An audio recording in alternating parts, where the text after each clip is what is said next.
Di sini ada yang kenal Abu Lahab? Abu Lahab kenal? Abu Lahab itu pamanin Nabi. Siapa dia? Yang berbuat apa kepada Nabi? Yang berbuat jahat, yang mau membunuh Nabi, yang memusuhi Nabi, yang memfitnah Nabi, yang mencegal dari kedakwaan Nabi, semuanya dia dan istrinya sampai dikekalkan di dalam Al-Quran di dalam surat Allah, tabbat yada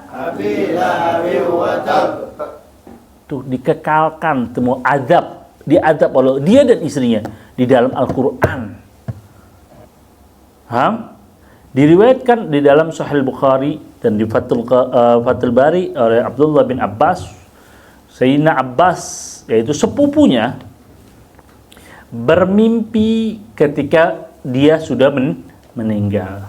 Maka Sayyidina Abbas bertanya, apa yang engkau dapatkan ketika engkau sudah meninggal? Maka Abu Lahab menjawab, sebagaimana engkau tahu, aku mendapatkan siksaan. Sebagaimana aku dapat siksaan sebagai janjinya Allah, aku mendapatkan kesiksaan. Di alam kubur disiksa, nanti di akhirat juga disiksa. Tetapi Allah Subhanahu wa ta'ala meringankan azabku di setiap hari Senin. Ini yang sudah stempel nih orang. Paham? Yang sudah distempel, yang dikekalkan. Sampai di dalam Al-Quran disebutkan. Dia mendapatkan azab. Tetapi diringankan azabnya oleh Allah setiap hari Senin. Kenapa dia diringankan azab setiap hari Senin? Kenapa?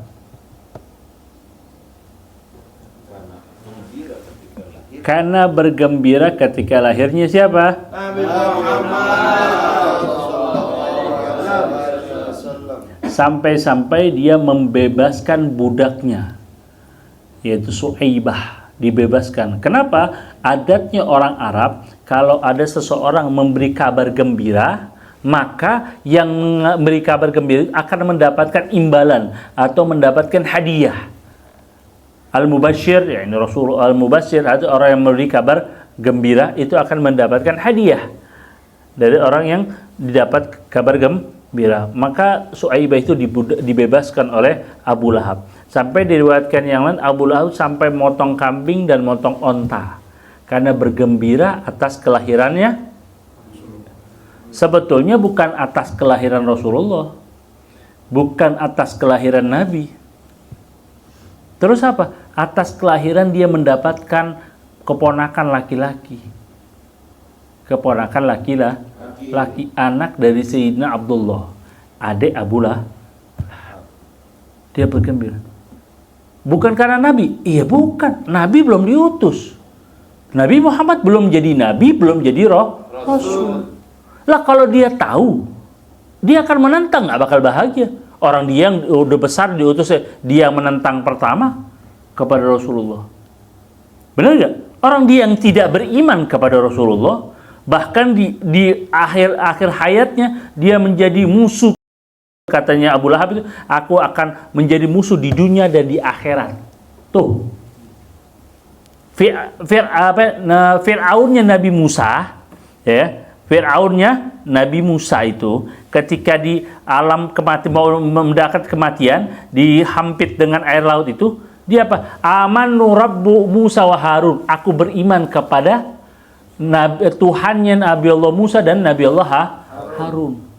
Dia tuh udah mau mati sekarang maut, dia beriman, tapi nggak bisa, udah nyawa di kerongkongan, bahasa kita canggih, lek-lekan. Paham? Gara-gara kalau bahasa Arabnya. Udah nggak bisa. Nah itu siapa? Fir'aunnya Nabi Musa. Lah Fir'aunnya Nabi Allah Muhammad Rasul. Ketika mati nih, mau dipenggal kepalanya oleh Abdullah bin Mas'ud. Paham? Mau dipenggal kepalanya oleh Abdullah bin Mas'ud. Dia bilang, tunggu dulu. Ketika mau dipenggal tuh, pakai pedangnya Abdullah bin Mas'ud, nggak mempan. Saling tebalnya, kuatnya, saling tingginya Abu Lahab. Yang tadi di riwayat itu, kalau naik kuda, naik kuda itu kakinya menyengser. Kakinya sama nyengser. Itu kudanya kuda orang Arab tinggi-tinggi kayak kuda Eropa, tinggi gitu. Dan naik onta, kalau naik onta itu kalau ada yang pernah lihat onta tinggi banget tuh. Taman safari itu ada kan. Tinggi gede. Loh kita aja harus pakai tangga ataupun pakai apa gitu tinggi. Kalau ini cuma ngangkang doang begitu. Saling tinggi gede. Sampai Abdullah bin Mas'ud kecil megang pisaunya itu pedang nggak bisa katanya. Udah jangan ente pakai pisau aneh.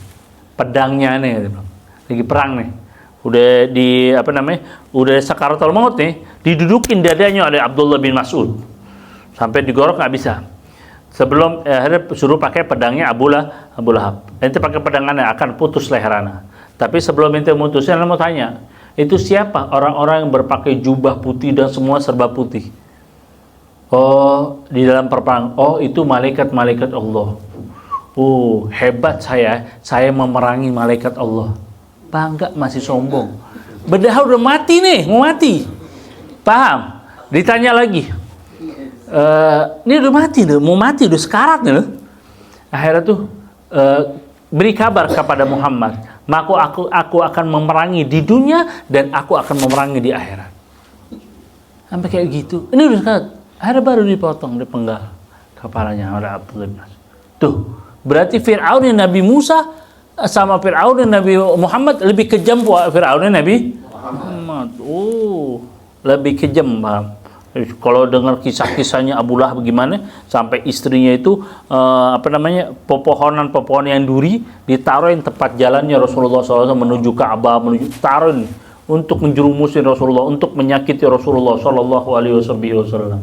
Sampai begitu, sampai buktinya tuh sampai Allah mengekalkan di dalam surat Al-Lahab dalam Al-Quranul Karim. Tetapi Allah meringankan azabnya setiap hari Senin. Padahal dia yang sudah kayak begini nih, Allah meringankan karena apa? Dia bergembira atas kelahiran Nabi Muhammad. Allah.